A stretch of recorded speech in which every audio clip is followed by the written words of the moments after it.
indicates that that is the case. The other assumption that we made is that we cannot control growth. We may be able to direct where growth occurs, but we will not be able to control growth. We can't close the gate. We can't tell people they can't have children. Growth will continue in Missoula County. The other thing that we discovered was that in looking at different ways to direct where growth would occur, we were limited in the regulations that we could use. Zoning provides in counties that if you attempt to zone a particular parcel or several parcels, 40% of the people who live in the zoning district can protest and eliminate your ability to zone. So our use of zoning we felt was going to be ineffective. The other thing that we looked at were the land divisions that had occurred prior to the 1993 changes made in the legislature to the Subdivision and Platting Act.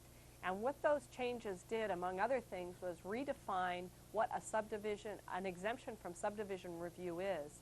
Prior to 1993, you could divide land in Missoula County or anywhere in Montana into parcels of 20 acres or greater without undergoing review. The state legislature changed that to 160 acres, so that brought a lot more land under review through the subdivision regulations. The legislature also eliminated the occasional sale exemption, which was used in Missoula County to divide a lot of land up and create subdivisions that hadn't undergone review. So we began to look at the subdivision regulations as a place where we could make some changes in the regulatory structure so that we could direct where growth was to occur.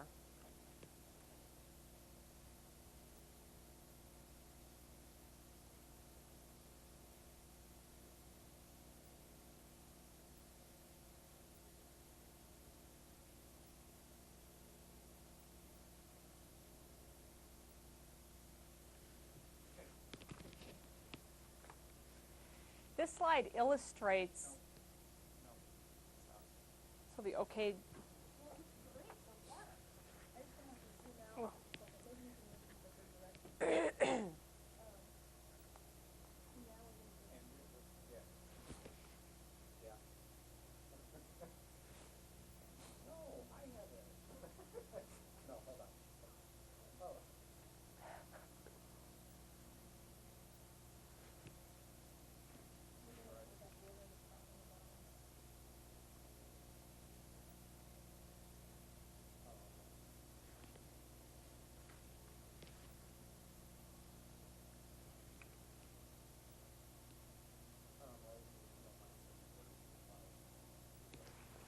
If we don't mind.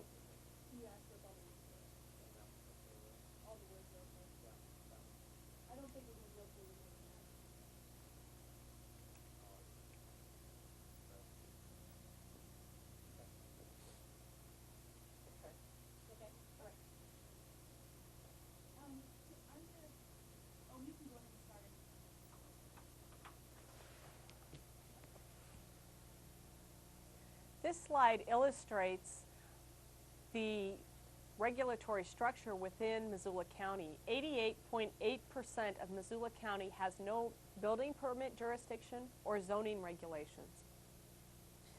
That was another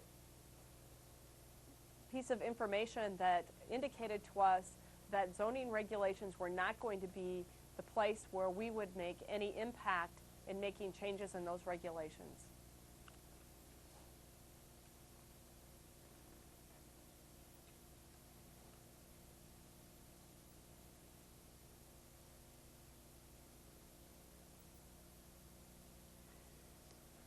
Our implementation consisted of first looking at the subdivision regulations, and we called those our project building blocks. We looked at the regulations in a three-phase process, and the first two phases of that review are completed. The first phase was an effort to change the regulations so that they complied with those 1993 changes that the state legislature made, and those changes were mandatory and required to be implemented by September 30th of 1993. Phase 2 of the project looked at some model regulations that were written by the Montana Department of Commerce. We compared those regulations to Missoula County's and took the best of the Department of Commerce regulations and put them into our regulations. Phase 3 of the project was an attempt to implement the information we had received in the cumulative effects carrying capacity project and make changes in the regulations that would direct growth in a way that would conserve resources and also provide other standards for subdivisions that would be developed in Missoula County. For instance, we recently implemented fire standards for developments which occur in the wildfire urban interface so that we can protect both the forests in those areas and folks who choose to build in forested areas. At the same time, the health department was looking at sanitation regulations to determine the appropriate place for septic systems or for expansion of the sewer system. We also looked at countywide development permits, which is something that is still being studied to determine whether it's appropriate. We're looking at countywide building permits as a means of implementing the other regulations. We are also looking at special conservation resource guidelines, and some of those have been implemented.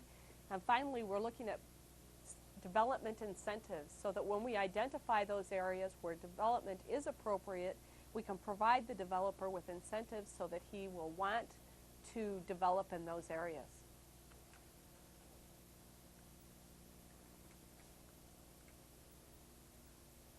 The elements of the project, as I said, include looking at conservation resources that exist in Missoula County and identifying those that exist and where they exist.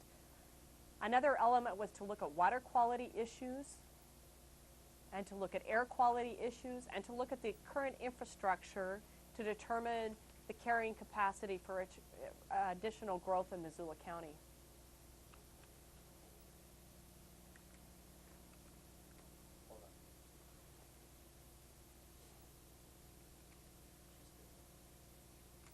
Is it clear? So, it's fine. Can I fix it? Oh. This project has had the cooperation of several agencies both within Missoula County and outside of the county, including private contractors. The health department has been involved to the extent of looking at water quality issues and air quality issues and looking at their own regulations. The rural planning office has been involved in identifying conservation resources and helping to identify means of implementing changes to the regulations. The Missoula County Surveyor's Office has provided technical assistance by way of mapping the land divisions which have occurred in Missoula County, and they have provided us with very valuable information. The Office of Community Development has been helpful in revising the subdivision regulations. The County Attorney's Office has reviewed the regulations and made recommendations for changes to regulations and new regulatory structures which will help to determine what kind of regulation we can affect in the county. We also have several private contractors who have provided us with GIS information, satellite imagery, water quality studies, and we also have entered into memoranda of understanding with state, federal, and private agencies which have become very important to us. These agencies have reviewed our proposed regulations and our data to determine that we are on track, identifying what needs to be protected in Missoula County and whether we are doing it in a way that will result in protection to conservation resources. Without these folks, we wouldn't be able to have the review of wildlife biologists and those kinds of experts that we cannot have on staff at Missoula County because of economic constraints, and those agreements have been invaluable in this project. The most recent regulations would, oh, I forgot. So Pat, did you intend that I start talking about, get to insert my opinion here? You lay down again and you're dead.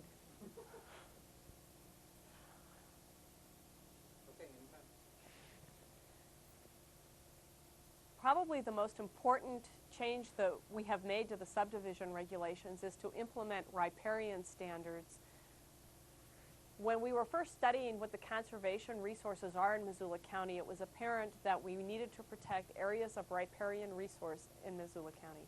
And we looked at several ways that we could do that. Our first idea was to protect what we described as a jurisdictional definition of a riparian area. And in May of 1994, the Missoula County Commissioners passed what we referred to as interim riparian regulations, which did not allow subdivisions or development to occur within 50 feet of an area of riparian resource. And we defined an area of riparian resource basically as waterway, wetlands, streams, lakes, wherever something was holding water. When we took this out to those various agencies that were reviewing our data, they told us that while this was a good way to define areas of riparian resource, they felt that our regulations would be more meaningful if we could establish a functional definition of a riparian area. It was recommended to us that the best way to do that was to identify vegetation that grows in areas of riparian resource and thrives there, and to define that as our area of protection. As a result, in December of 1994, the Missoula County Commissioners revised the subdivision regulation standards which protect areas of riparian resource, defining that area with a functional definition. What this slide illustrates is that in a particular development that has perhaps a body of water and vegetation that would exist in an area of riparian resource, the area of protection might not be a straight line or a circular line around a body of water. It may be 5 feet from the body of water. It may be a half a mile from the body of water, and that area would be subject to protection through subdivision review.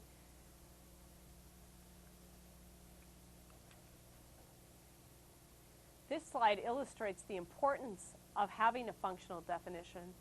This is a homeowner in Missoula County who had cottonwood trees between his lawn and the Rattlesnake Creek, and he decided to remove that vegetation so that he could have a better view of the creek. The impact of him taking this kind of action was, at least for that season, detrimental to Rattlesnake Creek. There was increased sedimentation in the creek, and it flooded the area that he was hoping to plant in lawn. And it's something that we are hoping that we can, through our building blocks of the subdivision regulations, get to a point that we can educate landowners and provide regulations so that something like this will not occur in the future. This is another example of development within an area of riparian resource. This home was built on the Swan River, and it was built very close to the river. It was built without obtaining a floodplain permit, and when it was determined that the house was there, it was in a rather remote area, an attempt was made to contact the landowner to determine whether the area was in the floodplain. And what's important is that whether it is in the floodplain or not, this is an area of riparian resource.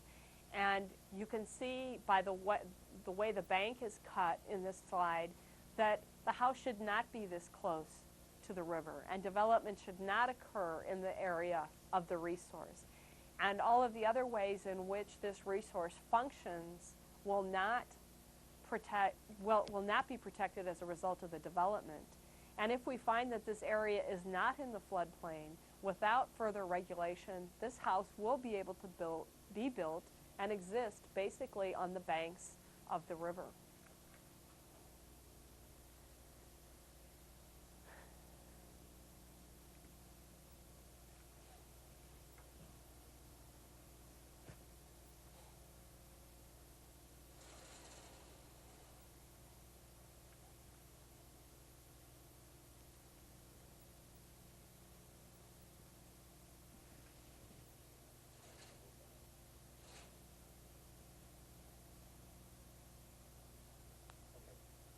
Can I say what I usually say?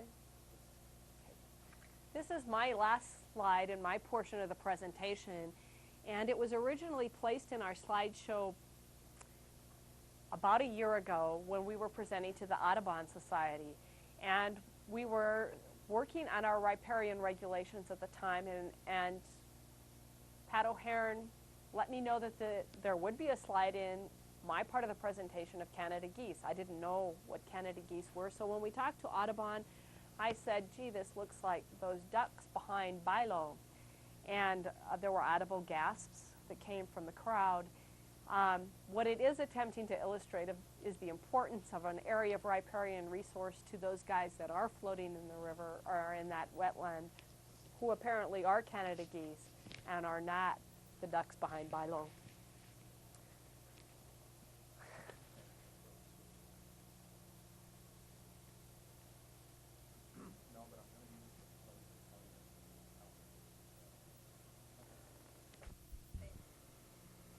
Picky. Okay.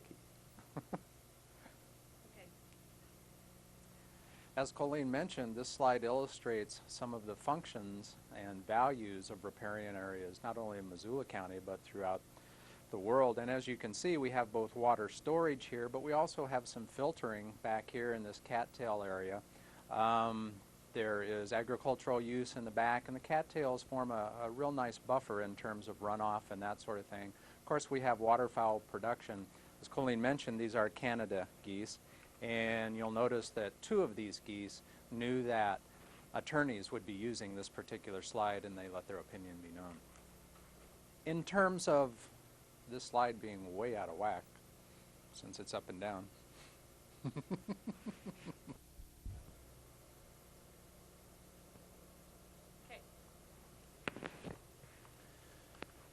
well, as most of us know, growth is occurring fairly rapidly in western Montana, although the state as a whole does not seem to be experiencing rapid growth. In western Montana, from Flathead, Lake, Missoula, and Ravalli County reports, we're seeing that growth, in fact, is not only rapid, but it's also having impacts that were not necessarily anticipated. And what we're trying to do at this point is to prepare ourselves for growth so that we don't catch ourselves in a bind, kind of like this little guy did, and actually outgrow our living environment. One of the things that we've looked at in the past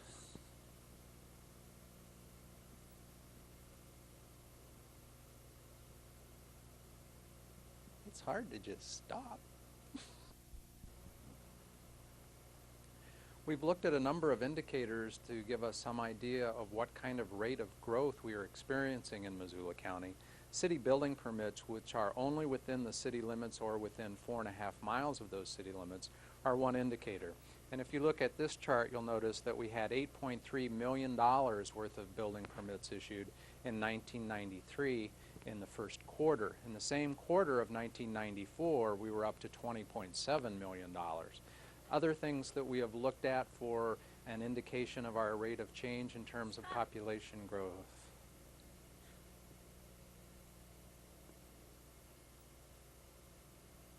If you talk over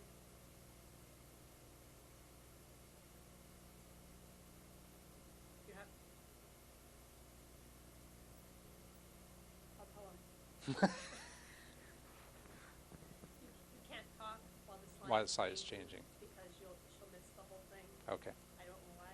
Okay. But you have to stop. And at least talk long enough for me to nod. Okay. I think he understands. Well, I'm thick-headed, so boring and stupid are 2 other things that I've been accused of being too. Okay. Other indicators that we have researched are things like rural electrical connections, and you can see in terms of the residential new services added outside of the urban area of Missoula from the early 80s through the first part of 1991, we're in the 100 to 200 degree range, but we jumped up to 476 new connections in 1992, and that held true in 1993 also. We don't have the 1994 data yet, but our guess is that we will be seeing the same sort of increase that we saw between 1991 and 1992.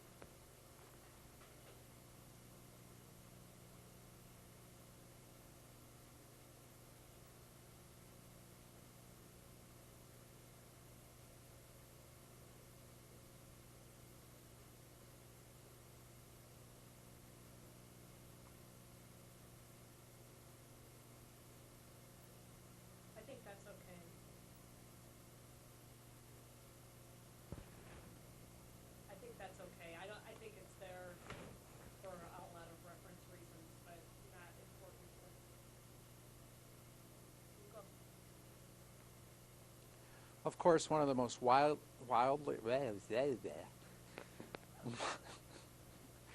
Of course, one of the most widely used indicators of growth is census data. And in 1992, the Census Bureau released figures for Missoula County and others counties in Montana that indicated that our growth rate between 1990 and 1992 was 4.7%. So in 1992, we had about 82,000 people in Missoula County. If we projected out at the same growth rate that the Census Bureau says we were experiencing between 1990 and 1992, then by the year 2012, we'll have about 130,000 people in Missoula County. And there is some caution that goes with these kind of projections. First, we may have a lower growth rate than 4.7, in which case we wouldn't get up to the 130,000 mark. On the other hand, we may have a higher growth rate, one more in tune with what we're seeing with building permits, for instance, or rural telephone connections, or rural electrical connections, or even enrollments in schools in rural areas and even in the urban area. But what we've done is use the more conservative population projection of 4.7% so that we're not alarmist in this particular aspect of the Carrying Capacity Cumulative Effects project.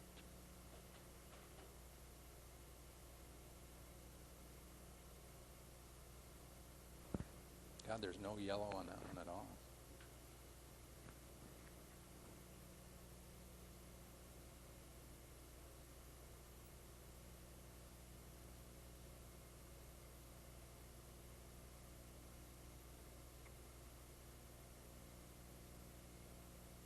Do you want the display panel on the right?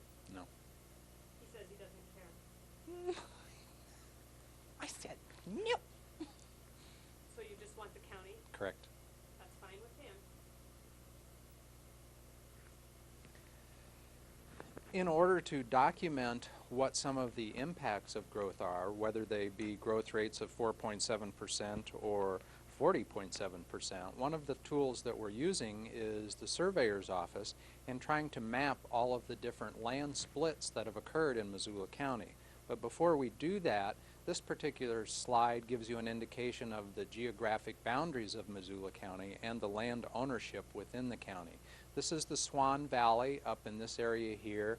So this is the Missoula County, Lake County line up by Condon, Montana. This is the tribal lands within the external boundaries of the Confederated Salish and Kootenai tribes. Our Lee, Montana would be right about here, just outside the county boundary. This is the 9-mile area of Missoula County. Lolo is right here. This is Lolo Creek, and Lolo Pass is right in this area here. This is the lower end of the Bitterroot Valley. The Clark Fork River comes into the urban area of Missoula through this corridor here. This is the Blackfoot River corridor, this being the Potomac area, Clearwater Junction, and the Seeley Lake community in western Montana. The colors here represent, again, the tribes here in red. This kind of Pepto-Bismol color is Plum Creek lands. Plum Creek is the largest private property owner in Missoula County. They own about 60.3% of all of the private land in Missoula County. Green is under Forest Service management, either the Flathead Forest up here or Lolo in this area, or a little small piece of the Bitterroot National Forest down in this area. This is the urban area of Missoula in this kind of ochre color. The blue is state lands in Missoula County. Well, if you'll notice the white here, the white is land that is currently occupied, or excuse me, owned by the private sector and is non-corporate in nature. In other words, Plum Creek land is also private, but they are so significant in their land holdings that we gave them their own color.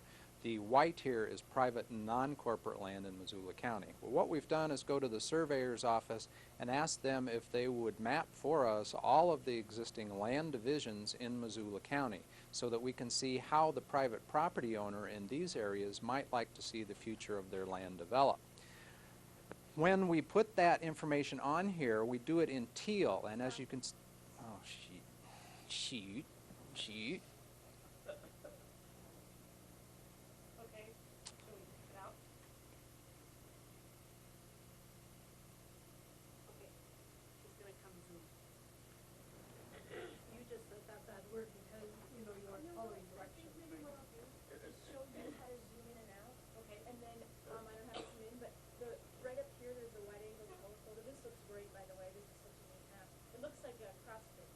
Mm-hmm. This wide angle and telephoto will, and you can just watch there. And what we're getting is we're getting this, so we're getting half that and control and the edge of that is. So I think if we just telephoto it a little bit, we can cut that out like that. But let me go in and just tell you, because that margin's a little different. So if you can just fiddle with that wide angle telephoto. Yeah, although it might be neat, do you at any time explain No. where you got this information or where? Oh, yes. Yes. I mean, But I guess in a what I different mean kind is, of slide. do you explain that this is on a computer, on a computer and what this is all about or not? Oh, you do, okay. Yeah. I don't refer to the legend ever, though. You won't, okay, so No. we probably don't ever want that in the picture then. Okay, good. Unless, of course, I explain what this is right here. And why we had to reopen the bids yesterday. Right.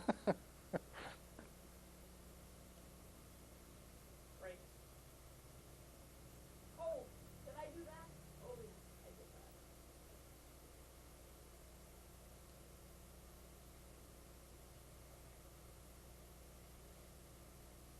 Ready for it? Go. As you can see on this slide, which is simply a compilation of all the material we had from the previous slide, with the addition of all of the land divisions in Missoula County on private non-corporate land, and they are then colored in teal. So you can see that virtually all of the formerly white area here is now shown in teal, and that's because basically all of the county is divided up into smaller parcels than one just large chunk.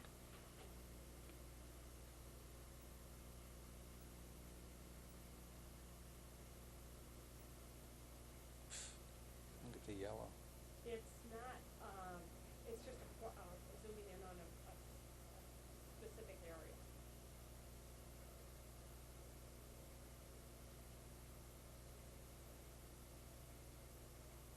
The teal was the I didn't look at mine, but there's no teal on this one.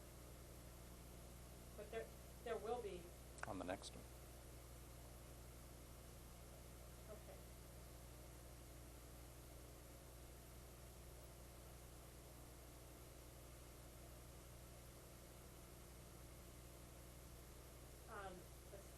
The slide shows a whole bunch of yellow on the right, and we're missing that.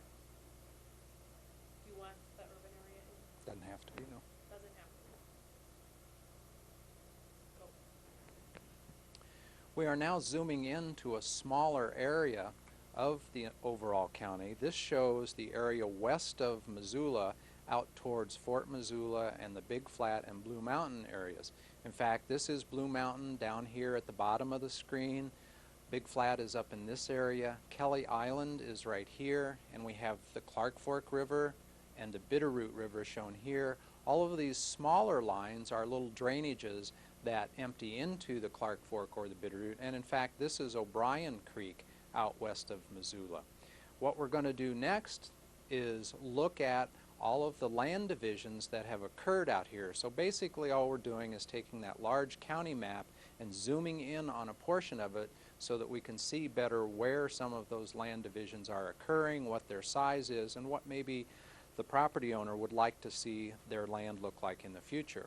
I draw your attention to two areas, one right here in the center of the slide and the other one up here in the upper left-hand corner. This again is Plum Creek ownership up here. This is private, non-corporate land, and this of course is managed by the Forest Service here in green. Okay. What we've done now is drop all of the land divisions that have occurred out in this area onto the slide, and they are again in teal here. We've also added all of the existing roads in yellow. So right here we have O'Brien Creek. This blue area is Blue Mountain Recreation Area. This is the Clark Fork. Kelly Island would be right here. This is the Bitterroot River as it comes in. As you can see, most of the land is pretty well divided up in this area. And also up in here in the Plum Creek area, you can see that the land is already fairly heavily eroded. And then the question becomes for Plum Creek as a property owner, is the best use of this land for timber in the future, for timber management and harvesting, or would it be best, given its location so close to the urban area and all of these existing land divisions, perhaps Plum Creek would like to see this also divided up and sold so that it can be used to house some of the future people that will be coming to Missoula. And again, if you hearken back to the projections from the Census Bureau, we'll be adding roughly 50,000 more people in the next 18 years. The question then becomes, where do we want to see those people live? Perhaps right in here is a good area to do so.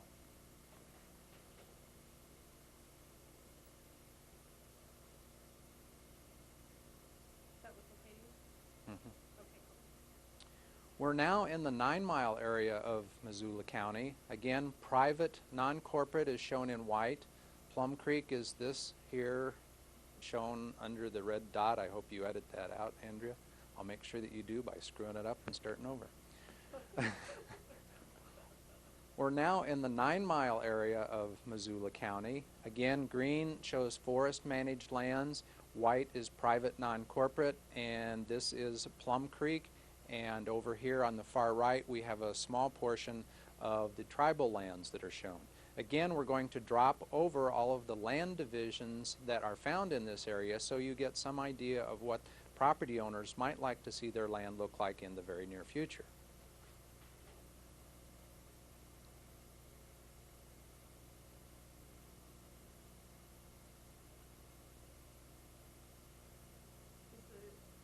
It's the whole black part at the top, is that okay? Yeah. You said yes.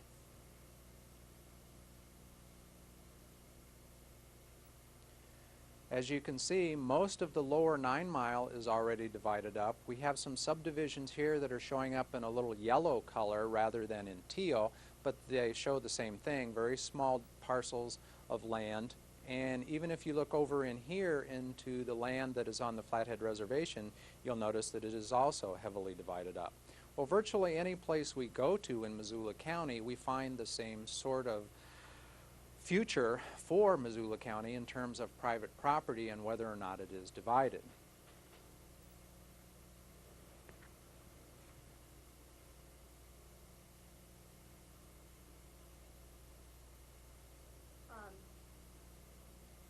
Out here, almost everything is one shade of blue, or different shades of blue, is that okay?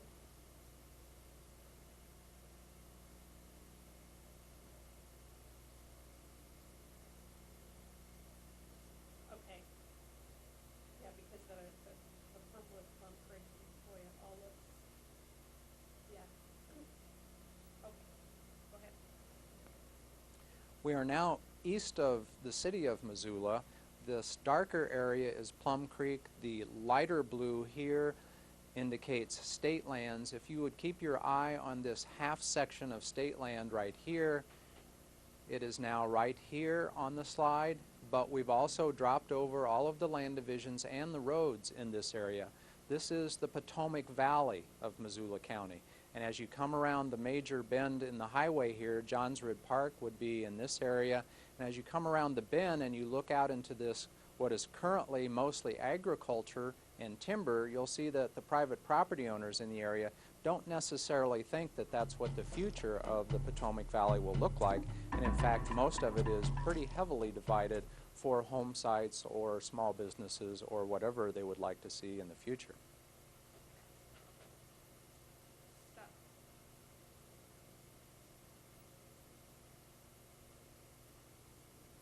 I don't think it was us.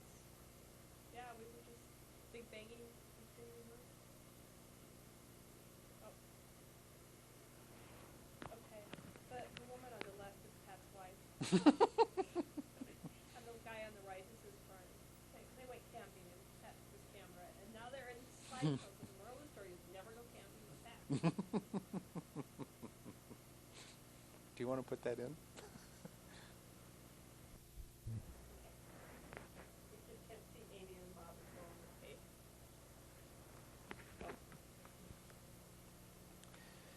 In terms of the future of Missoula County and how its land is utilized, there are obviously many options. All of those options have certain impacts, whether they be recreational development or housing development. In this particular case, in a campsite in a riparian area, we can see that we've had a fair amount of displacement of vegetation here.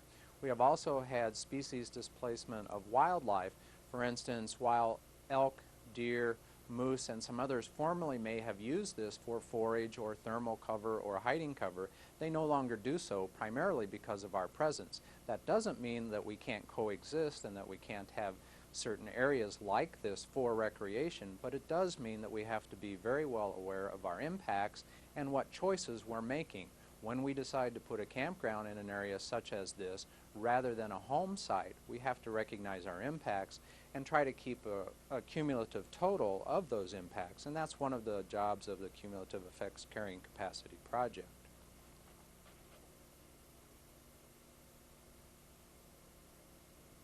We need to zoom in on the sign on that one. The slide is going out, yeah, that's what that is, that's the duct tape, and I think what's most important is the sign.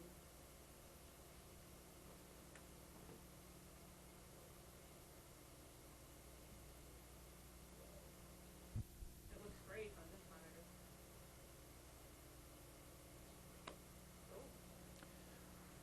While we have recreation impacts in some areas, riparian areas are also heavily impacted by human development.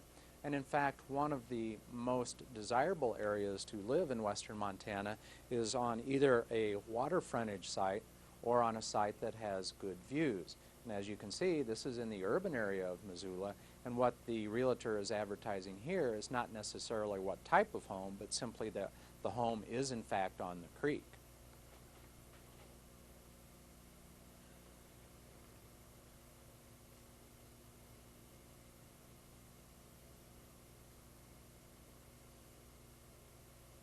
Zoom left.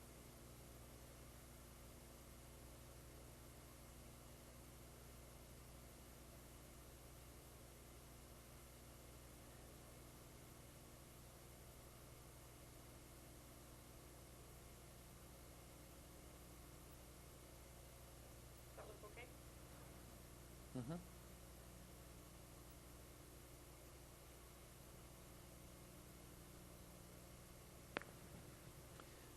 Again, this is an advertisement for a subdivision in the urban area of Missoula that is also in a riparian area. And as you can see, the advertisement notes that Brookside, which is the name of the subdivision, is osprey catching fish, deer with fawns in the morning and evening, woodpeckers, raccoons, the sounds of rippling water. What's interesting from a planning perspective is that, excuse me, now we have a riparian area that is valuable not only to these wildlife species, but also to the economy of Missoula, not only to the realtor, but also the landowner, and certainly to the future homeowners of the area. The question then becomes, can we develop subdivisions such as Brookside in a manner that protects all of these resources, provides us with a good quality living environment, and helps the economy at the same time? We think after some of the data that we've reviewed through this particular project that in fact we can do that.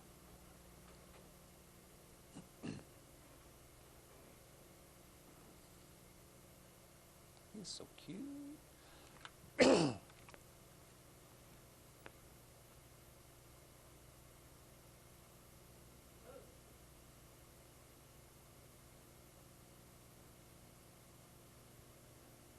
He's cute. Okay. In terms of riparian areas and their importance to conservation, this is Rufous hummingbird. And Rufus is one of what we call neotropical migrants. He has a very, I think, enviable lifestyle to many of us. He winters in Costa Rica and summers up here in western Montana. He is one of about 50% of our avian species, or he represents about one of 50% of our avian species that are called riparian obligates. In other words, they are obliged to use riparian areas or they cannot survive. About 98% of all of our bird species use riparian areas to some extent, and about half, or 48% of them, are riparian obligates.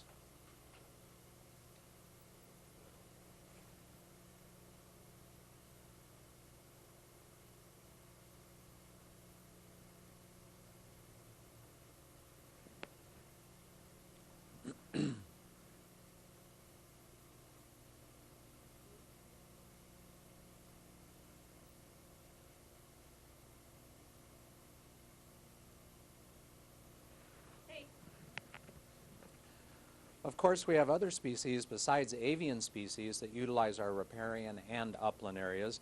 This is a photograph of a lynx, and the photograph was taken early in the morning, about 4 a.m., when the lynx tripped a self-portrait, if you will. This is part of an infrared camera system, and when the lynx walked through the beam here, he managed to take his own picture. 4 a.m. in the morning, he's kind of starry-eyed, as I think most of us would be. But if you'll also notice out here, there are a number of other tracks in the snow, including this trail right here, which is a cross-country ski trail. So we can have the use of areas by sensitive species such as the lynx, as well as deer, moose, elk, and of course human beings, if we do it and do it well and recognize the impacts. Of course, we won't have the lynx out here in the middle of the day if we have big crowds on trails like this. On the other hand, if we have seldom used trails or direct people away from certain areas, we can keep a species, a sensitive species such as the lynx, and human use at the same time. Lynx are a sensitive species and are recognized as such in the state of Montana. There is a trapping season on lynx, but the limit is 2 for any 1 year. The lynx has also been petitioned nationwide for inclusion as a threatened and endangered species under the Endangered Species Act.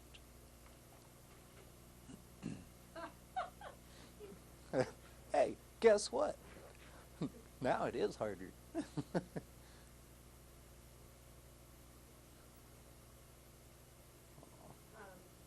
his head off.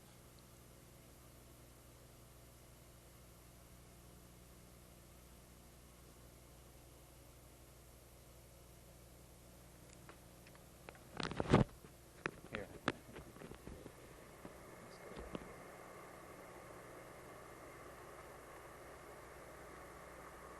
Let's get his head rather than his... Is that better? Is that better? Oh, no, it was me in front of the camera.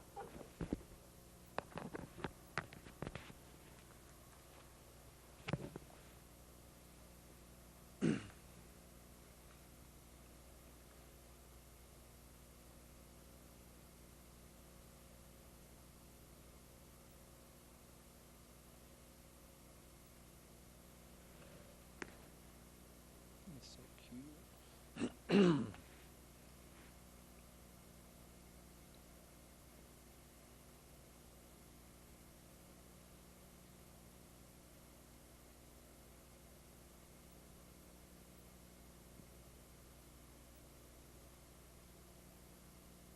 Hey, that was okay? Okay. You've got that attached to you? I do.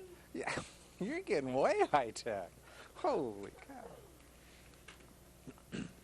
Other species of special concern in Missoula County and western Montana include this little critter, which most of us have never seen in the wild, let alone had any real working relationship with.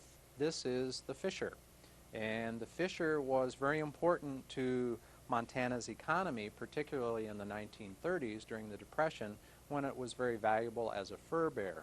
Unfortunately, we did not take too good of care of its habitat, and we over-trapped it to a certain extent, and currently the fisher is also one of those species of special concern that will probably be petitioned for listing as a threatened and endangered species due to its limited numbers and its diminished habitat. Of course, it's important to maintain a variety of species for a number of reasons, but one of the more important ones seems to be these days the economy. And the question becomes, should we maintain species like the fisher so that we can continue a viable trapping industry in Montana, or should we let them go extinct and let that particular portion of the diversity of our economy go with them? Fishers were reintroduced in a part of northwestern Montana about 6 years ago, and that reintroduction was very unsuccessful and somewhat costly. We are seeing the reintroduction of other species, and of course the major item on the front page of the newspaper these days has been the reintroduction of the gray wolf. A very expensive project, but one that nationwide has seemed to be one of grave importance to most of the population. The question then becomes, is it less expensive to reintroduce, or is it less expensive to keep species like the gray wolf or the fisher here in the first place?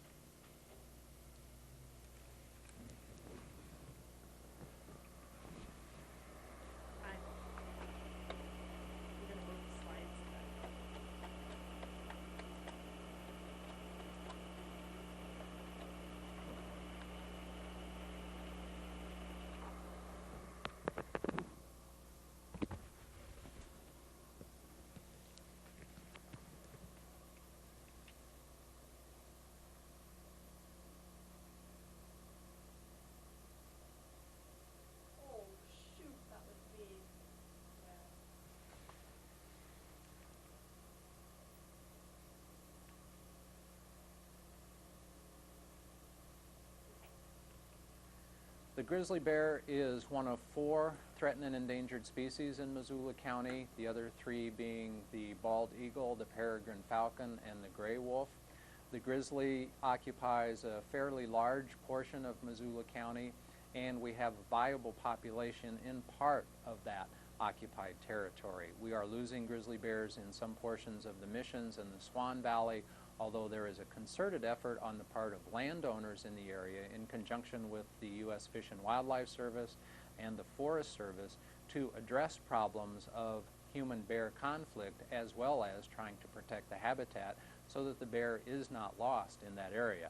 Of course, the bear is important not only as a species of special concern or threatened and endangered species nationwide, it's also of importance to human beings for economic reasons as well. The former hunting season that was conducted in Montana for grizzly bears was very popular outside of the state, brought in a significant amount of money. If the bear is recovered, there is every reason to believe that that hunting season will be reestablished. We also know that the bear has some remarkable characteristics that are extremely valuable to humans in terms of how the bear is able to hibernate for 6 to 8 months out of the year and not suffer any kidney damage.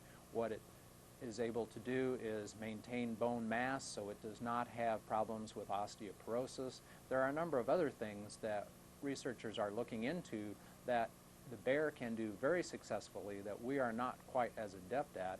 And again, as I mentioned, there is the economic value as well as the scenic and wildlife tourism values that the bear offers. Actually, that's not very.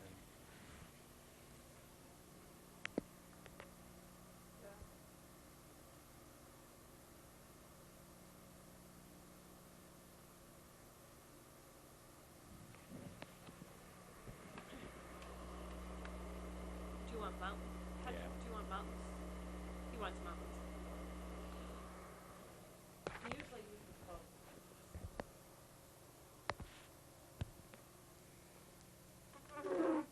Okay, she has peaks of the mountains, the bus, and the blue band. That's good.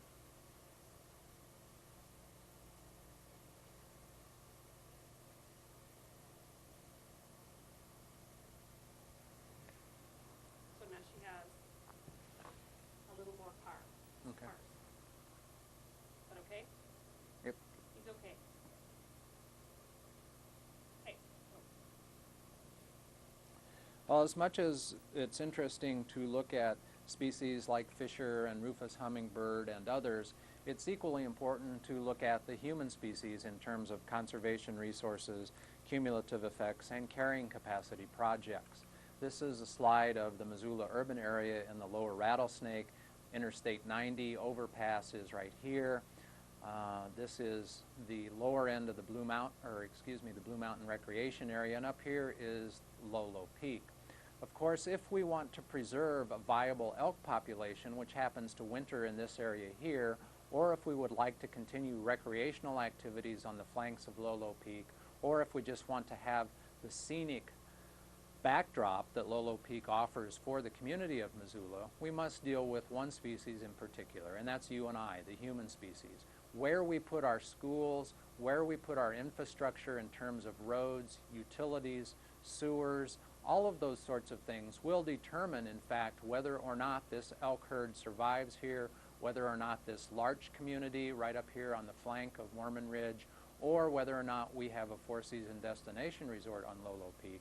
Those are all choices that will be made in the very near future by the species that drives vans and school buses, not by the elk, not by fisher or rufous hummingbird. So where we put our infrastructure is at least as important to look at as is things like the Endangered Species Act, or which species have been important to the economy of Montana 50 years ago versus those which will be important to us in the next 3 to 500 years.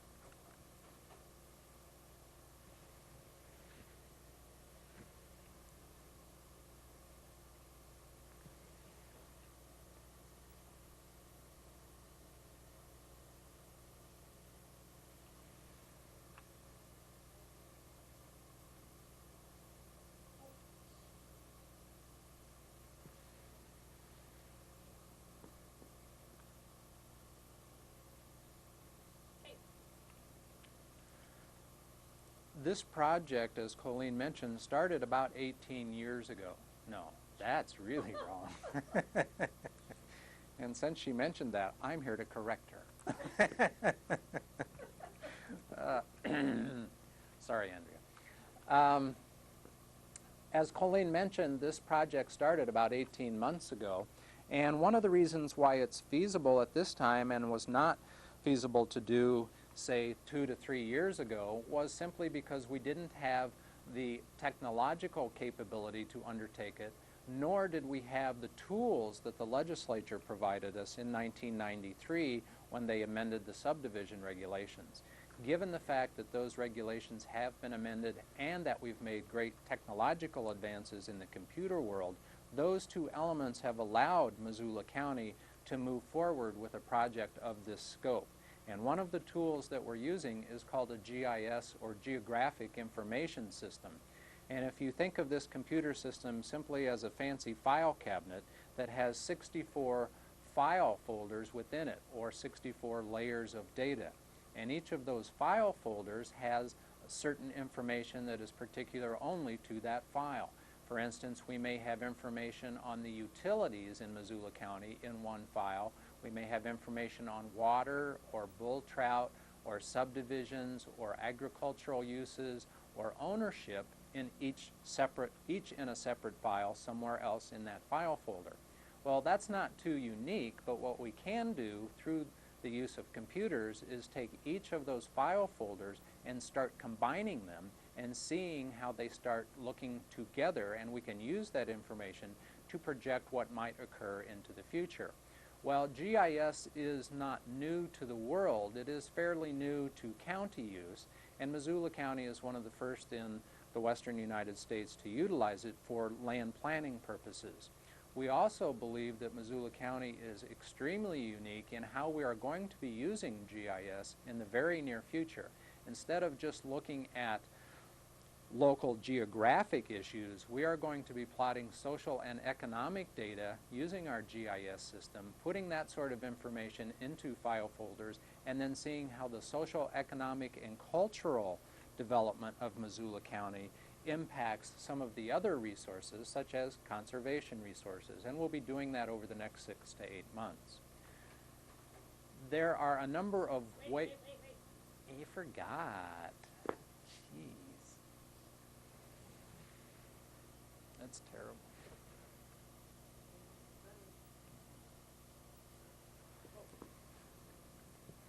There are a number of ways that we can use computers to look at data, and this is called a digital elevation model, or DEM.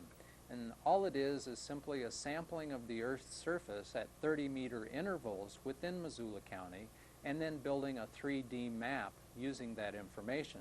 It's as if we are now in the southeast corner of Missoula County, down in this area, and looking up into the northwest corner up out of the 9 Mile Valley. So we have the elevational range of Missoula County from the urban area, the valley bottoms here in Missoula, the city of Missoula, up to the peaks in the Rattlesnake, up through the valley in 9 Mile. You can see the colors here are what we showed earlier in terms of land ownership.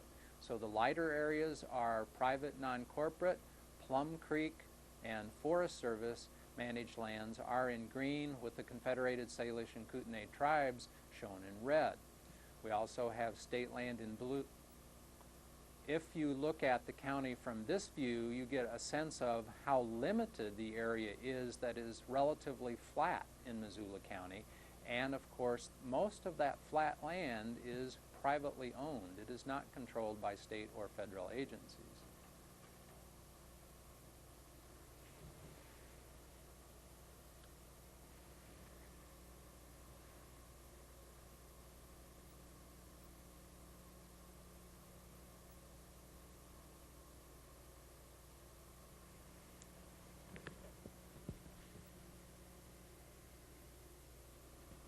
I think we need all of the slides, because he starts at Flathead Lake up there and moves down for Missoula Valley. Can she darken up this?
not just Andrea and me? It's not a girl thing? Okay, go ahead. Can she darken this? He wants to know if you can darken the area right below the lake. 'Cause there are two Oh, different- good, oh, good. Oh, Yeah, better. perfect, yeah, yeah. Hey.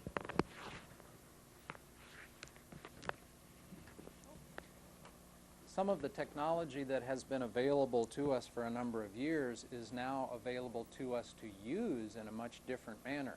This is a satellite photograph that was taken of western Montana in July of 1991. Flathead Lake is at the top up here. Polson would be right in this area. You can see the Nine Pipes area right here, and we drop down further south. The community of Arlee would be in this area. This is Evero Pass, the Missoula Valley right here, 9 Mile Valley, the end of, or the southern, excuse me, the northern end of the Bitterroot Valley, Lolo Creek as it exits Missoula County, the Clark Fork River as it comes in, the Blackfoot River as it enters into the area by Bonner.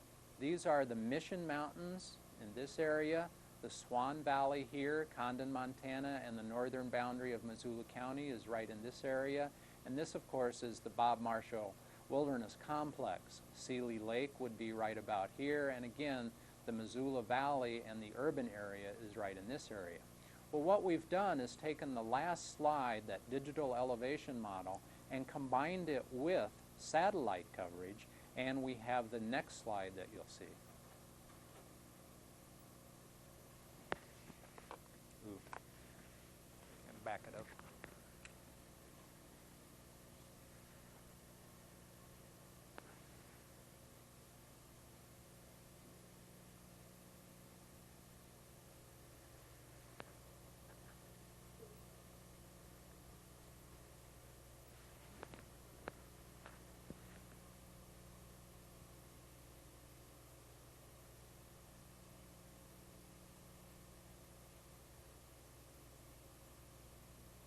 What's on the left side of the slide there? It looks like something funny. Background on the screen. What? It's background on the screen. Background on the screen? From, I think that he shot it off of. It's background on the screen that he shot it off of. It's like another slide or something. You can zoom in a little.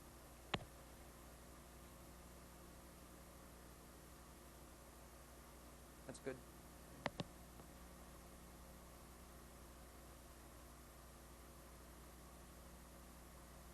That was hardly easy.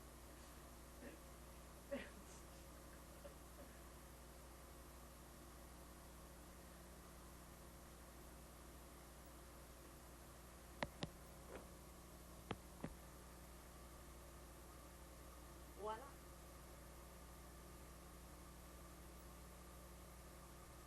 That's better. That's better. Or you like your color? Yeah. No. No. No. Yeah. Yeah. So yeah, that's better. It's better out here. Ooh. Ooh. You like that? A little darker. A little darker. You think. Like that? A little more. A little more.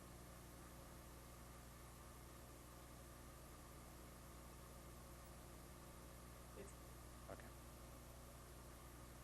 the upper portion in there is really dark now. Okay. So you could probably lighten it a little The bit. head. Yeah. There, That's about it. that's as light as he wants to go. Right. Go ahead. With this combination of the digital elevation model and the satellite photograph, we have virtually the real world as it existed when the satellite flew back. Sorry. Okay. When we take that satellite image and combine it with the digital elevation model, we have the real world as it existed in July of 1991 and in a perspective that we're more used to visualizing. Here we have, again, the Missoula urban area. This is Mount Sentinel right here. The M is right there. Mount Jumbo on the top portion up here where it's relatively flat. This is the Rattlesnake Valley, the Clark Fork River as it comes in through Missoula, the Bitterroot River, and Fort Missoula is right here on the bend of the Bitterroot.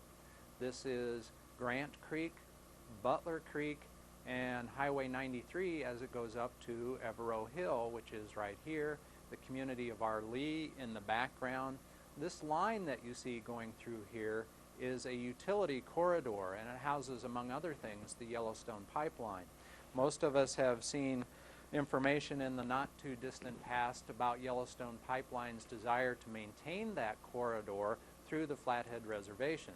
Whether or not that corridor is maintained is up to some discussion because Yellowstone's lease with the tribes expires in April of this year.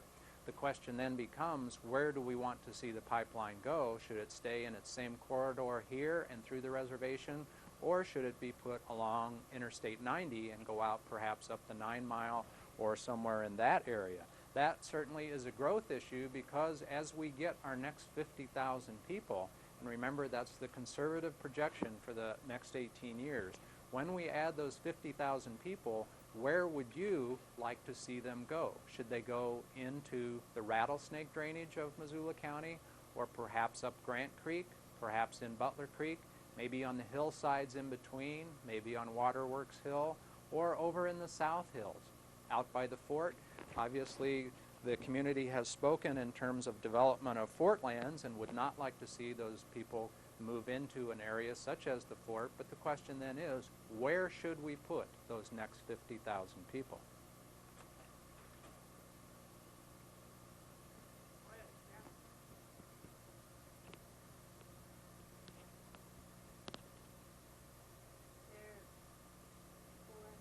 That looks good to me. Up here. Okay. We're now looking at the area of Lolo in Missoula County. The community of Lolo is in this section of the slide right here. This is the hilltop development. Lolo Creek, as it comes out of the mountains and joins the Bitterroot right here. Of course, Lolo Creek has been dewatered for a number of years in its lower stretches, and water no longer reaches the Bitterroot River. The question then becomes, again, where would you like to see those 50,000 people put? Should they go in the upper reaches of Lolo Creek? Should they go in the area with higher density where Lolo is currently developed? Or perhaps in the lower end of Miller Creek over in this area? Or perhaps in the foothills of the Sapphires on this side of the Bitterroot River? Or maybe in the riparian area or in the floodplain area of the Bitterroot? Again, those are tough questions that are going to have to be answered in the very near future if this community, if this county is going to determine how its growth will occur in the next 18 to 20 years.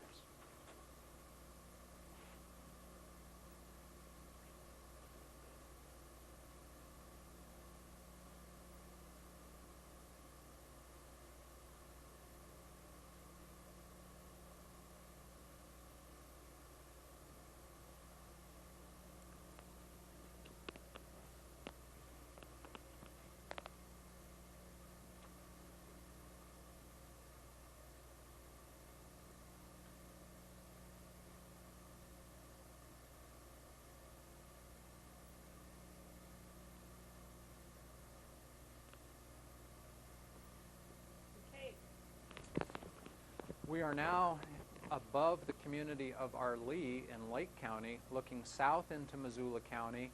We are looking literally south up the Bitterroot Valley here, so Hamilton is off the screen way up in this area down here. This is Lolo Peak. We have the Missoula Flats right out in here, the Missoula Valley where most of our development is occurring. Evero Hill is right here. This is Highway 93 as it heads north up towards Polson. Joe's Smoke Ring, for those of you who are familiar with it, is this area right here in light color that is in contrast to the forested areas around it. And you can see a little bit better now that utility corridor that I spoke of earlier that comes out of the Missoula Valley and heads up towards the Flathead area. This contains the Yellowstone pipeline as well as a number of other utilities. And the question again becomes, as we add people in Missoula County who are going to be using fossil fuels such as the Yellowstone pipeline carries, where are we going to want to put, for instance, terminals so that we can tap into the pipeline? Where do we want to put the pipeline itself? Where do we want to put future pipelines that will be bringing fossil fuels into the Missoula area as we continue to grow? The other thing that I'd ask you to look at in this slide, this area right here, about 1 mile in extent, lineal extent, is the last crossing that connects the Selway Bitterroot Wilderness up through the 9-mile area over to the Rattlesnake and Mission Mountains with the Canadian ecosystem of the Northern Rockies that starts in British Columbia, comes down through Glacier Park and the Bob Marshall Wilderness. And in fact, the wolf pack in the 9-mile area regularly use this corridor right here to cross Highway 93 to get over into the 9-mile area. Again, think of the species of limited distribution, species of special concern, especially wide-ranging carnivores who utilize areas such as the rattlesnake and potentially, or in the past, have utilized places like the Selway Bitterroot. Do we want to maintain a corridor that allows them to cross, as it does right now here on Highway 93, and allow them to reestablish themselves in areas such as the 9-mile and Selway Bitterroot? Or do we want to literally try to capture them and transplant them across areas such as this because we no longer allow them to cross on their own? The question is one not only of biology, but also one of economy. Today, the Montana Department of Transportation is looking at widening Highway 93 or otherwise improving it from Missoula to Polson, and this area is one of critical concern. If we put a 4-lane highway here, we can virtually assure ourselves that those species of limited distribution, the wide-ranging species of limited distribution, will no longer be able to cross here, and we will have to look at other ways of getting them from one ecosystem to another.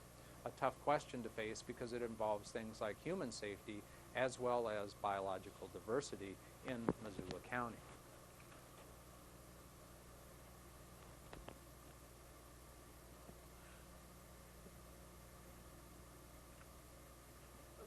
Okay.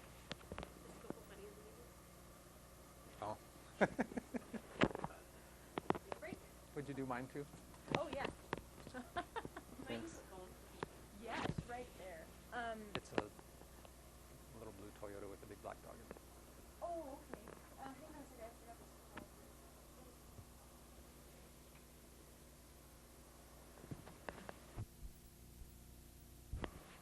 Okay.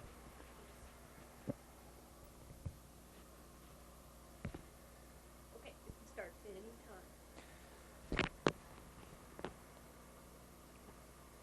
This slide is illustrative of how unfair this whole process is because Colleen gets to do all the fun stuff with the headset and the monitor, and Andrea gets to edit everything, and all I get to do is use the pointer and point at stupid thing.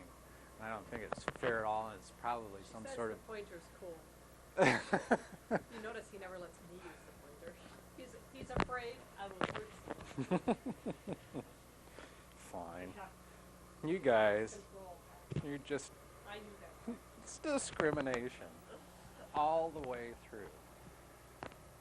We're now above Gray Wolf Mountain in the... Speak up. No, I won't. I'm not going to.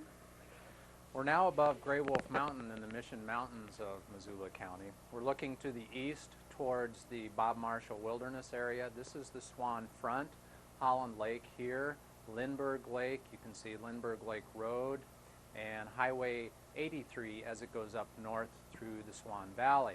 Again, what would we like to see occur here in terms of the future of Missoula County?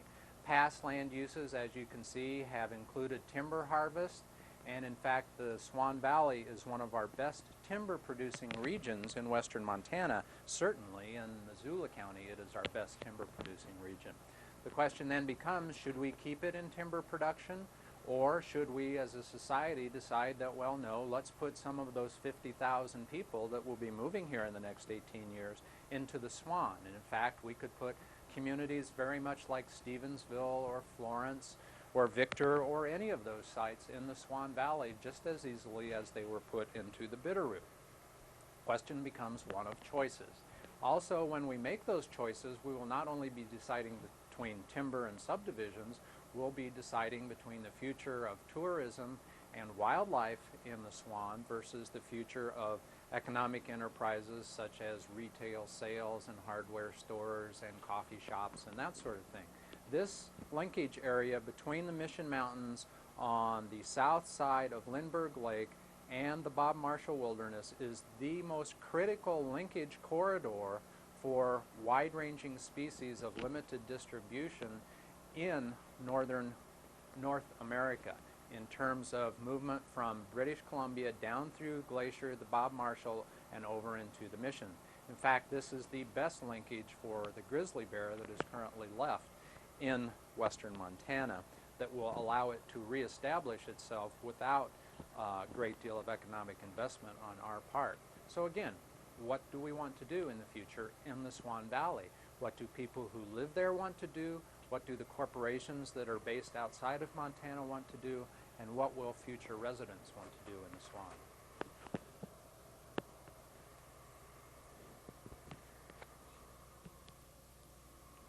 Got kind of carried away there, North America. Sit down. Anything. He was walking around. He was shifting his feet. I told him to sit down and just talk. And he did it.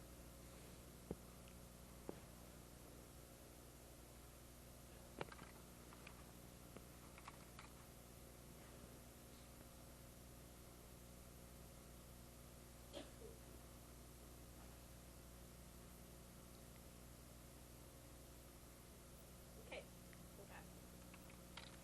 Well, not only can we look at satellite photographs and look at the real world as the satellite saw it from a bird's eye view, we can also look at simply data. And GIS allows us to do that in a fairly comprehensive manner. Remember, GIS is just a geographic information system that's a bunch of file folders in a computer. In this case, in Missoula County, we mapped all of the critical range for moose, elk, deer, and a number of other species. And of course, there's what is called a database attached to each of those areas so that they're not only colored, but we know where the information came from. We can tell the size of an area. In this case, it's about 12,000 hectares in size. We're querying this area right here, by the way. And the computer tells us that it is critical moose winter range, that Montana Department of Fish, Wildlife, and Parks was our source of information. So if someone comes up with a subdivision proposal that may impact this moose habitat, we can deduct an appropriate number of acres from the area, or if someone adds some moose habitat over here through revegetation or whatever, we can keep a cumulative total of all of the moose habitat or a number of other species in Missoula County as we continue to grow. We can do that for, as I mentioned, not only moose, but a number of other species, and that's where GIS will be very interesting to us when we look at social, economic, and cultural data, because we can keep a running total of some of the things that we use to measure social and economic values in Missoula County, and we'll get to that in a very few minutes.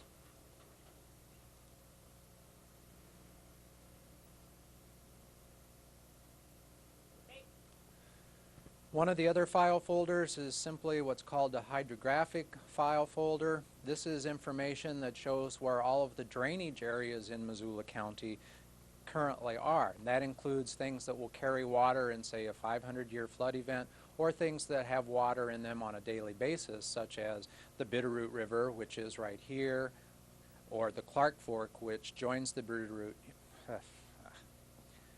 It will show a number of things, such as the Bitterroot River, which is right here on the slide, where it joins the Clark Fork and then flows out of Missoula County, as well as all of the other drainages, be they the Clearwater, the Swan River, 9 Mile Creek, O'Brien Creek, Lolo Creek, those sorts of things. Ew.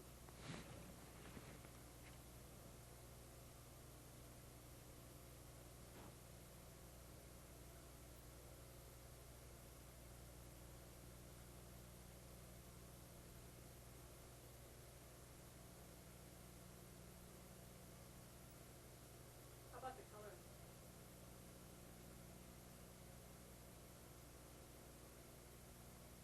A little more. That's what it says. You don't have to listen to me. Nobody else does.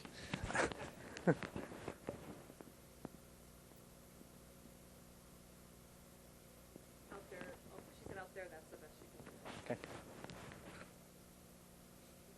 I'm on strike.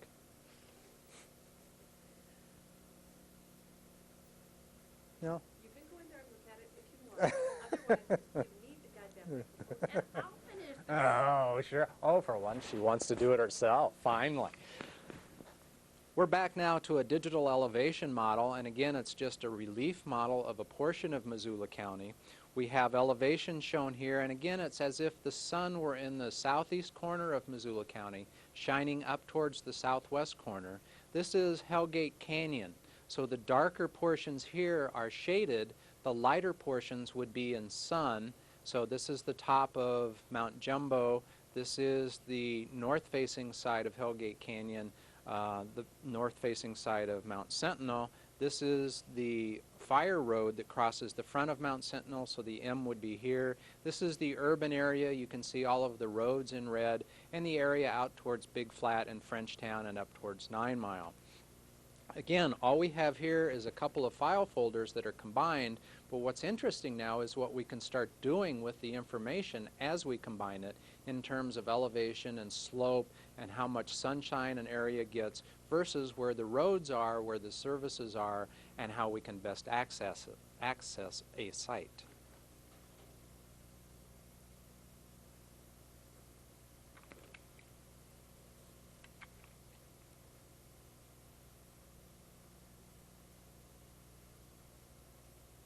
Yeah, it is.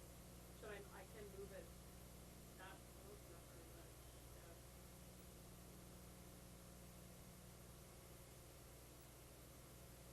Okay. How about the colors? How about the colors?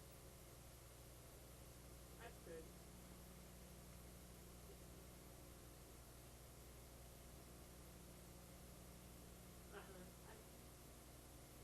Okay. That looks good. Okay. There you go now. Thanks.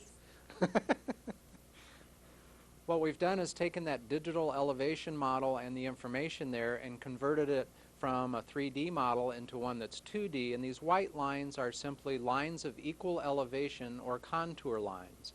So this is the top of Mount Sentinel. As the lines are closer together, the slope is much steeper, so this again is that shady portion of Hellgate Canyon, the very steep rocky cliffs. This is the top of Mount Jumbo, and right here where the arrow is pointing is a portion of Waterworks Hill where a subdivision was proposed on top of Waterworks Hill. What we can do then is drop over information such as where are the sensitive plant species. In this case we find a phlox and an herb. Where are the sensitive animal species, peregrine falcon out here. We can look again at things like access, visibility, all of those sorts of things depending on which file folders we have in our GIS system.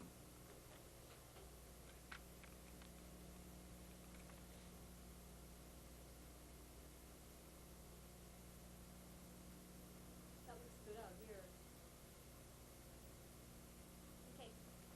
What we've done now again is stand on the subdivision. This is as if you and I are at the arrow and standing in the living room of one of the potential houses that could be built on the subdivision at Waterworks Hill.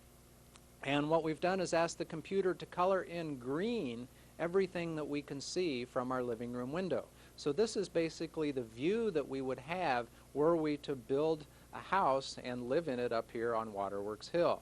The red lines again are roads. The yellow line is just the urban area of Missoula.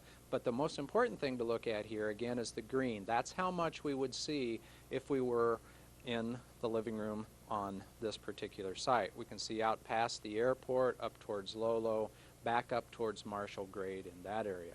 Of course, this is a very interesting tool if, for instance, you're a real estate agent.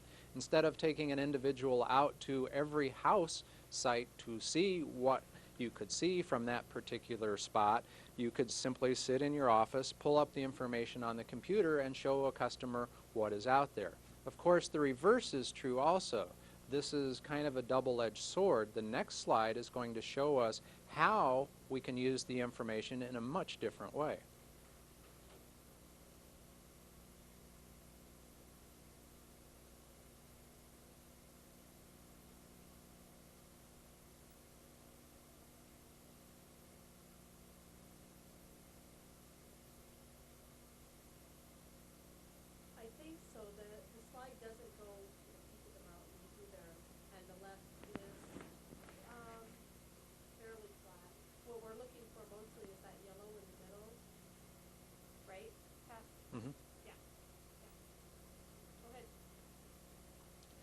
Now we are standing on the Higgins Avenue Bridge and looking at Waterworks Hill, and we've colored in the area of Waterworks Hill that would be developed under the subdivision proposal. So what we have here essentially is what the view would be for the public as they looked up at formerly open space lands that have now been subdivided and will see construction in the near future.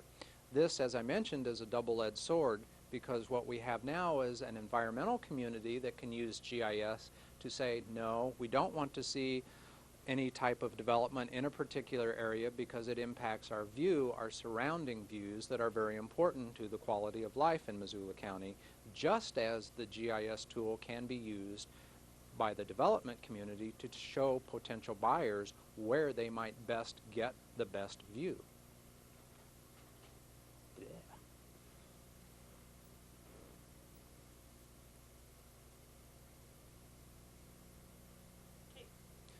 Going to run through the initial findings of the Cumulative Effects Carrying Capacity Project very quickly because it is an ongoing project, but there's really no surprises in this with some minor exceptions. Virtually all of our conservation resources we have found are threatened. That should be no surprise. We're developing agricultural land. Anytime you develop a lot that didn't have a house on it or anything else on it, you've by definition lost open space. We're certainly losing both our plant and animal species, our flora and fauna, throughout western Montana as well as in Missoula County. That's no surprise, really. We're just documenting now what those species are, where that open space is, what agriculture has been lost, and how to try to mitigate those. That is something that is new. We have found that wildfire's role is being reversed in western Montana. Where we find most of our information on wildfire as a public seems to come from places like CNN or other news networks. And we generally see things like wildfire in Colorado or California that starts in a wild area and moves in and threatens a subdivision. In fact, in Missoula County, an ongoing study has shown that approximately 2/3 of our wildfires start either at a structure or at a road. So it's you and I that start the fires, and then the fires move out into the wildlands, threatening our open space flora and fauna, and to some extent our agriculture. One of the consultants that Colleen mentioned early on in the presentation is looking at groundwater. Dr. Bill Woosner at the University of Montana has been looking at our groundwater quality. We have already documented through the health department a loss in quality of our surface waters. We've noted early on in the project that our land divisions are prolific. We are just now documenting them, however, and putting them in a source that people can actually see where those land divisions are. So instead of driving around western Montana thinking that, gee, there's a lot of open space out here and it will probably always be that way, what we tend to do now is look at the plat maps and find out, well, no, the table is set, so to speak. The land divisions are there. Maybe no one has built a house on it yet, but the subdivision is approved or the COS has been filed. The table is set. It's just a matter of time before those 50,000 people move in and occupy formerly open space. Our access to public lands are threatened as new property owners take over parcels that in the past may have allowed public access. We're seeing that lost. Our wide-ranging mammals are jeopardized, particularly as we fracture their habitat up, and that's called forming island ecosystems. And an island ecosystem is no more than a small area that plants or animals are confined to because of the actions of humans. What we are finding is that we have created those ecosystems quite by accident. We haven't really thought about what we were doing, and we're finding now that we can in fact create ecosystems that are functioning. We can also help to correct some problems in ecosystems that are not functioning well today.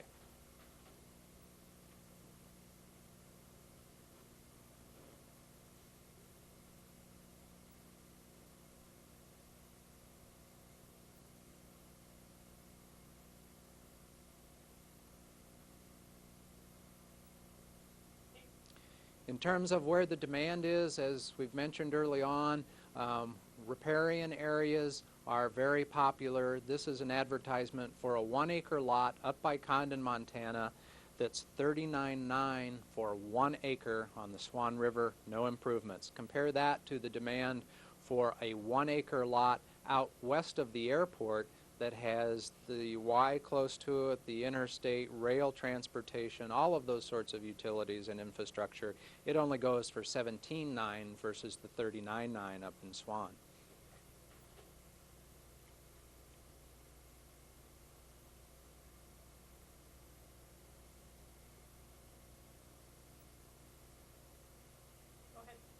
We can no longer simply look at the impacts on private lands, however. We must look at what is going on federally managed and state managed lands if we want to determine how the future of our private lands will be governed.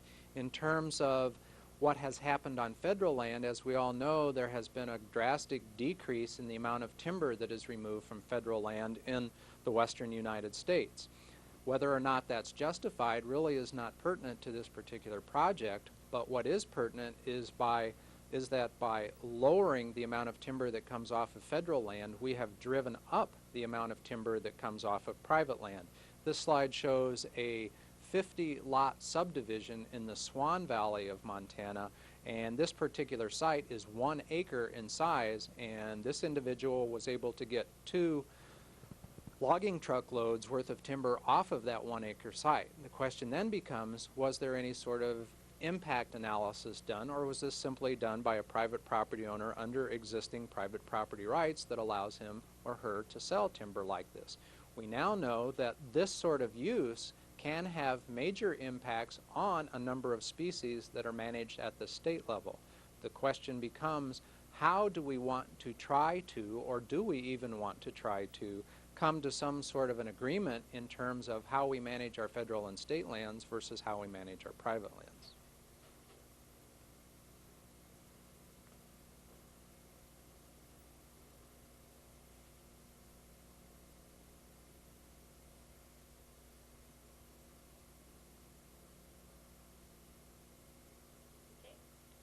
When we take timber off of a private or a federal or a state parcel, there are certainly impacts.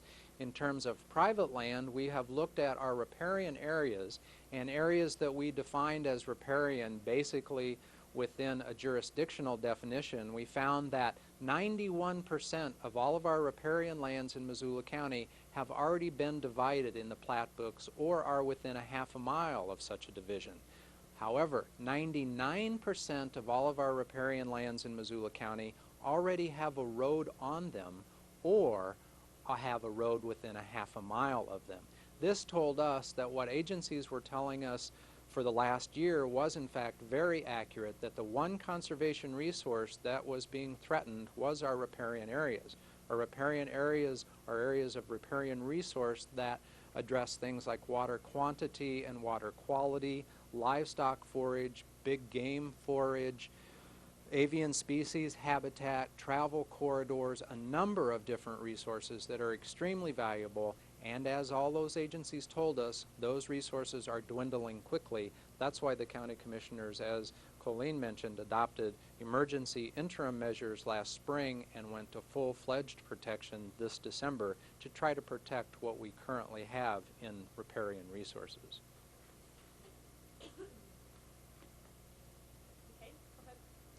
We have a number of species of special concern, which are basically habitat resources that are sometimes found in riparian areas, sometimes not. Species of special concern. Thanks, Andrea, for fixing this. The species of special concern include fisher, wolverine, lynx, and bull trout. The bull trout, lynx, fisher, and wolverine either have been or will be soon petitioned for listing as threatened and endangered species, probably throughout the lower 48, not just in Montana. The 4 threatened and endangered species that we currently have in Missoula County are listed here. We've talked a little bit about our neotropical migrants, which are representative of those avian species that are riparian obligates that have to use riparian areas or they simply will not survive. We also have listed elk, sheep, and goat as species of special concern. And from a biological standpoint, they really don't fit in with these other guys simply because we are not going to see them show up on a threatened or endangered species list here in the near future because they are, for one, relatively easy to manage, and 2, we're fortunate enough to still have a fair number of them left. However, we have included them because they are very important to us here today. Whether or not you are a hunter really doesn't matter, because if you are a hunter, you might want an elk permit. If you're a non-hunter, you might want to find an elk herd where you can photograph them. Or in the case of downtown Missoula, you might want to just be able to sit at a local restaurant and glass the slopes over lunch hour and watch an elk herd move across one of our open space hillsides. Sheep, of course, and goat are also very valuable economically. When we auction off sheep and goat permits, we get a significant amount of money for our Fish, Wildlife, and Parks Department, which helps them take care of all of these other species also. Aren't they just the cutest?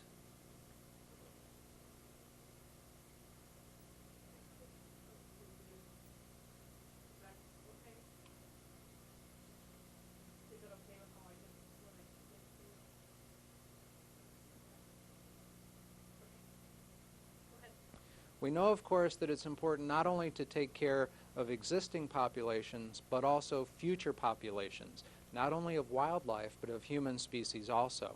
So it becomes equally important for us to not only manage habitat today, but also to look at what we need to do in terms of incentives or regulations or whatever, so that we protect these sorts of conservation resources for future generations of humans, as well as for future generations of all of these individual species that we have currently identified as being very special to us here today.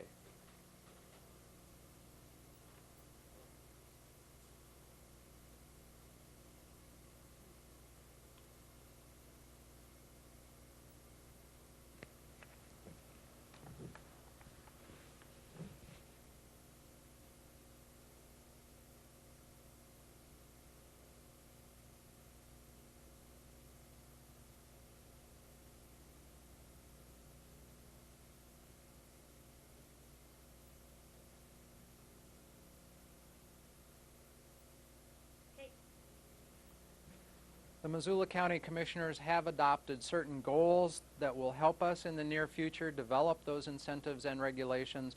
As Colleen mentioned, they have already adopted riparian area resources that stress the value of maintaining viable populations of native species. That means keeping species such as Rufous hummingbird here, as well as trying to mitigate the impacts of development on native plant species through controlling the introduction of things like noxious weeds, knapweed, leafy spurge, that sort of thing. The goal of maintaining viable populations of native species is a long-term goal. It's one that has to be worked on every day. It's not something that we can just attain overnight.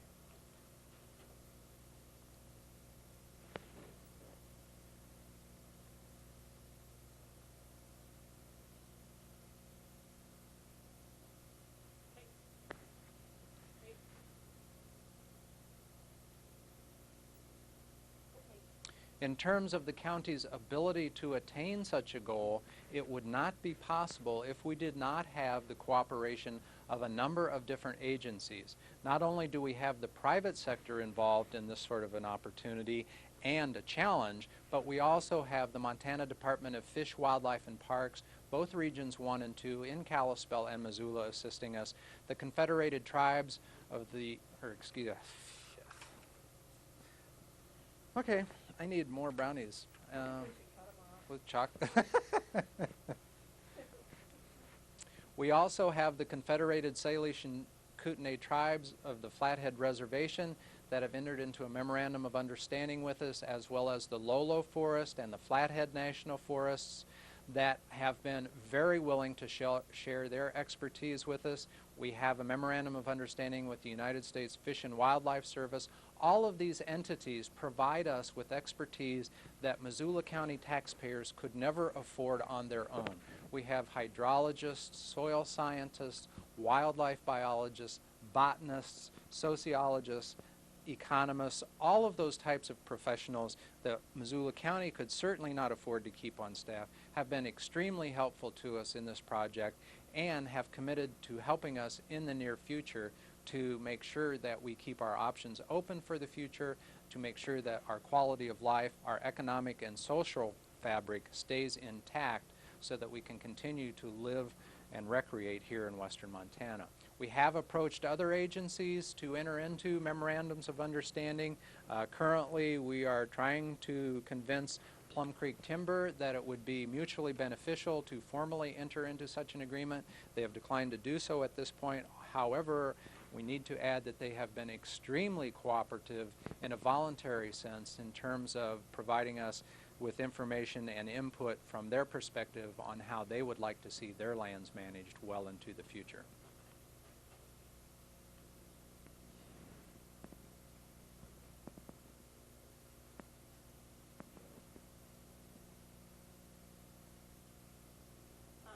Slide on the focus of it. And the picture was taken by There it is. It's okay. my office. That looks better. Yeah.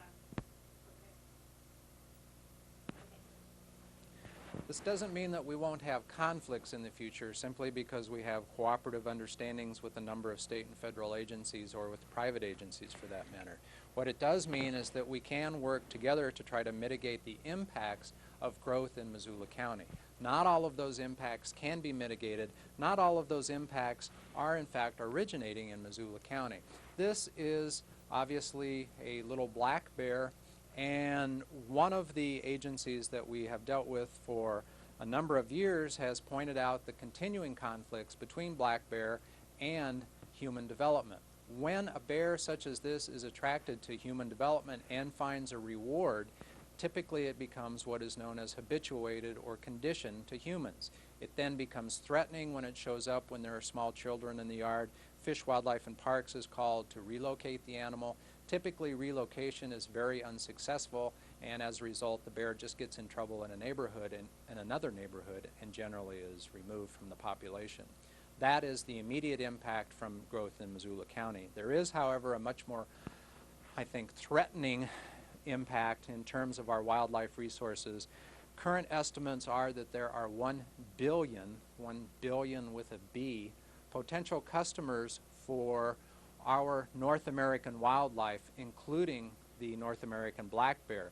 Those potential customers are primarily in Asia, and they are looking at a particular bear part. In this case, it's bear gallbladder. Undercover agents for Fish, Wildlife, and Parks have told us that the current price on the black market of bear gallbladder is in excess of $6,000 an ounce. What that means is that virtually every bear that we have here in North America has a very high price on its head. That price is determined outside of western Montana, outside of the United States, and in fact tells us that if we in fact want to continue to have black bears in western Montana, we're going to have to be very aggressive in eliminating problems such as this, but also in helping Fish, Wildlife, and Parks deal with poachers from outside the area. Not all conflicts, of course, can be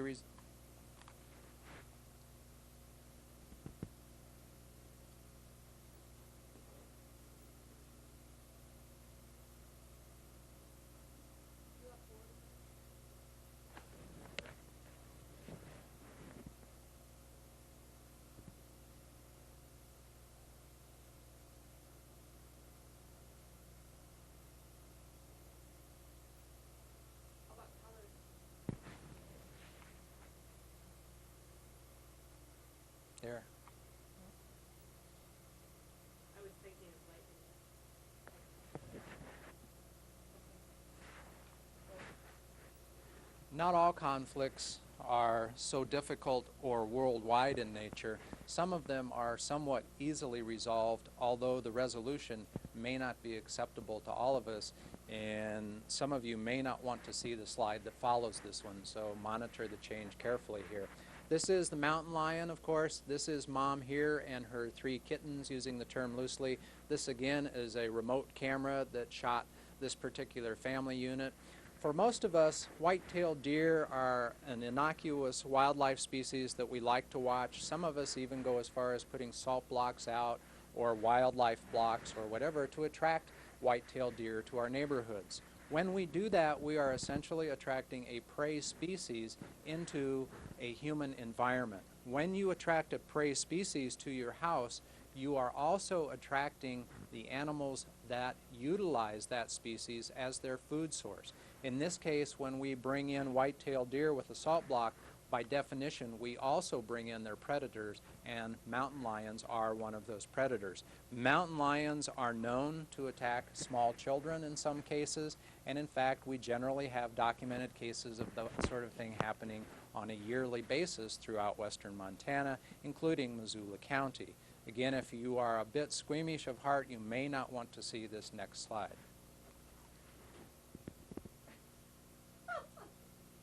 What's funny? So, I was one slide off. One slide off. Oh, this is a kitty. We're going to skip the kitty. So we're gonna do. We're skipping to this one. He said skip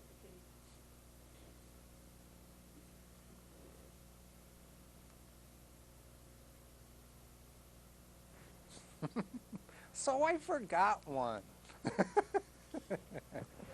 If I would have had another brownie, it never would have happened.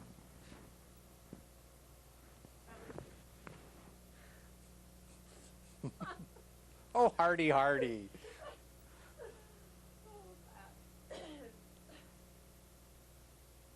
Okay. That's a story I'm gonna tell. Okay, Pat, go ahead.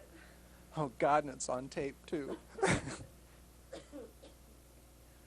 When we call Fish, Wildlife, and Parks and complain about a bear in the neighborhood that happens to be tipping over garbage cans, or perhaps see a mountain lion walk through the backyard after we've been feeding the deer, we don't tend to think of the consequences of the call other than we assume that the animal will be taken somewhere else and probably released. In fact, with mountain lions, that's generally not what occurs, or if it does occur, we find that the animal, as I mentioned, is either habituated or conditioned to humans and their food and shows right back up, perhaps at a different neighborhood. This is where those animals wind up. They are essentially dead to the ecosystem. They are certainly dead as far as this particular picture goes. This is what's called the Icky Room at Fish, Wildlife, and Parks in Kalispell. And quite honestly, they have more calls than they can handle for this sort of problem. And if we can be proactive by not feeding things such as deer, by keeping our garbage stored away, by not feeding the wildlife, we will do both the wildlife and ourselves, and as taxpayers save ourselves some money by precluding this sort of option to our wildlife species in western Montana.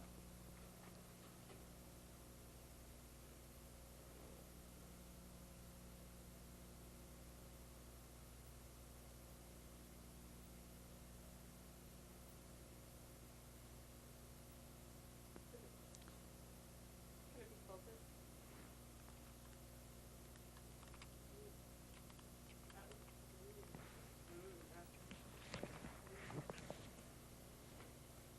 Okay, okay. This is the Swan Valley of western Montana, the Swan River as it flows north out of Missoula County into Lake County. And this slide shows you the Elk Creek area of Missoula County, which is the last most significant spawning area for bull trout, not only in western Montana, but basically in the entire world. This is the last place where bull trout can come and expect to be somewhat successful in their spawning areas. This is in Missoula County, and it is primarily private land, and how you and I decide to deal with the future of this, together with the property owner, we will determine how people in Lake County or other areas view not only Missoula County, but our stewardship for our conservation resources. So it's not only how you and I are going to impact each other and our neighbors, it's how we're going to impact people a great, great distance from us. And if we want to control our own destiny, it will be up to us to come to a fair and equitable settlement in terms of protecting areas like this and developing areas like this so that we don't have rules and regulations dictated by people that are not familiar with our lifestyles and our cultural environments. Again, that's why you and I must deal with issues. We don't necessarily want people who live in this area to tell us how we must develop in the future.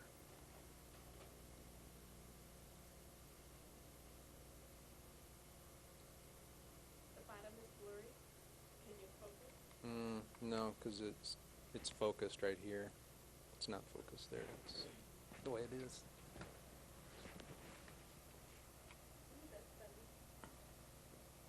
Okay. After a while, when you've worked with geographic information systems and a project such as the Carrying Capacity Cumulative Effects Project, you tend to think of Missoula County as basically the end of the world. And in fact, when you query the computer and ask it about data up in this area, it says, oh, sorry, no data, so there must not be anything out there. Well, in fact, that's certainly not the case. And in this particular instance, we are looking up the Bitterroot Valley. This is the community of Lolo here. Lolo Peak is on the right. This is the Bitterroot River as it comes through. Fort Missoula would be right here. The South Hills development in Missoula urban area is in this area of the slide. As we decide where we want to see those next 50,000 people locate, since we don't want them here in the Fort area, perhaps we want them out here in Big Flat or Target Range, or perhaps we'd like to see them in Ravalli County, outside our boundaries. That's going to be of grave concern to people in Ravalli County who certainly have their own problems.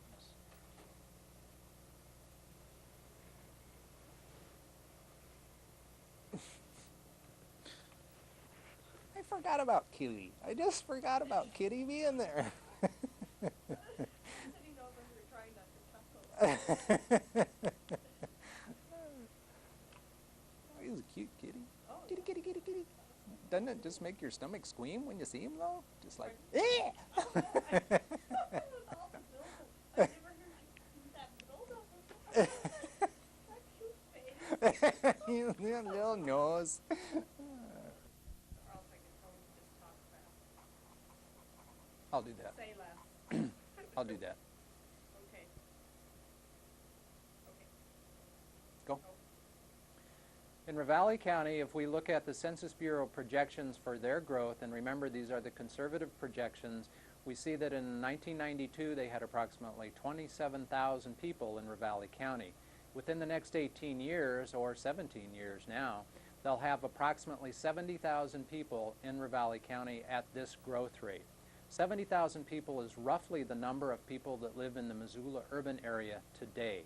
That means if we empty the Missoula urban area, put all of the people in Ravalli County, and then refill Missoula and add an additional 50,000 people, that's what we can expect in the next 18 years here in western Montana. So it's equally important to Ravalli County what happens where we are. It's also very important to us what happens in Ravalli County.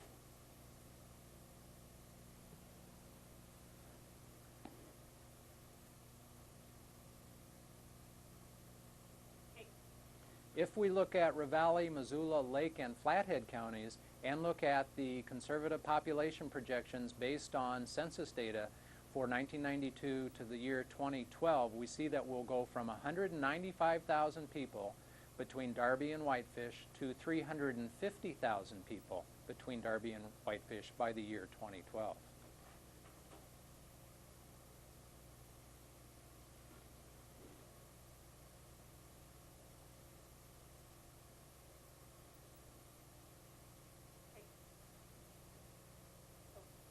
When we look at some of the cultural, economic, and social impacts of a 4.7% growth rate in Missoula County and compare that to our rural elementary schools, we see that between 1989 and 1994, each of our rural elementary schools grew or went down by a different level. But look at how much variation there is. With the exception of Bonner, virtually all of them are at or exceed the Census Bureau growth rates. And in the Swan, Seeley Lake, Hellgate, DeSmet, and Frenchtown areas, the growth is extremely high, as well as it is out by Woodman.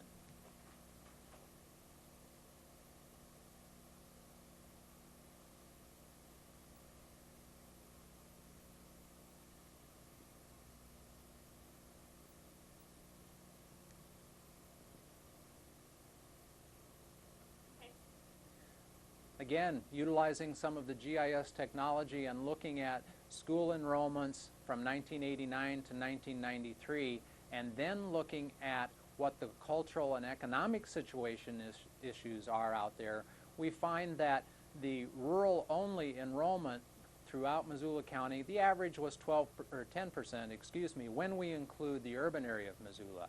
But the number of families on welfare assistance that are enrolled in our rural elementary schools went up 42% between 89 and 93.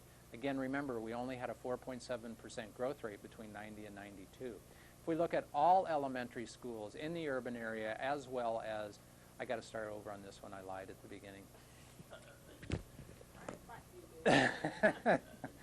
When we look at the rural-only elementary schools in Missoula County, we find that the overall growth rate was about 10%.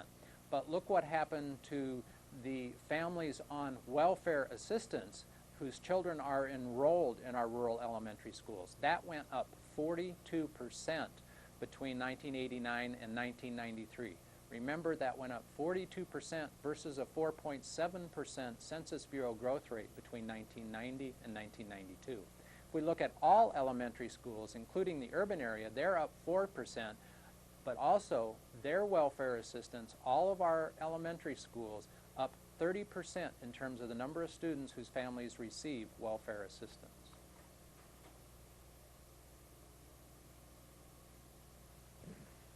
Take 5. When we look Wait, at... I said take 5. Oh, that...